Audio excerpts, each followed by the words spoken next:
Hoy, ikaw, Mirasol, ha? Hindi ka ba nahihiya sa mga customer mo, ha?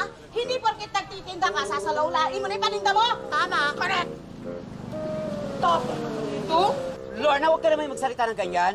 Ako mismo ang naghahanda ng Ricardo sa pagluluto. Saksi ang langit, malinis ang pagkain ko. Tama! Dinamay mo pa yung langit.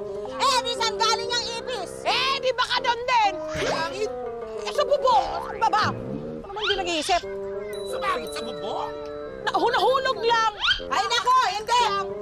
Basta kailangan kayo, ireklamo kayo sa salidada. Eh, bakit kayo? Ha? Papayag pa kayo na binababoy ang pagkain nyo? Oy! Oh, di ba? Alam ko kasi yung kamukawa na kuya. Lorna, sumusobra ka na. Marangal ako nagtatrabaho. Baka aksidente lang ito. Ikaw ang naglagay ng ipis sa parisan ko. Ano? Ako? Hoy, nagbibintang ka Kami ang sisihin mo? Hello? Sino ka nga ba? Ba't kayo nagbibintang? Mas ugali yan, ha? Pangit yun!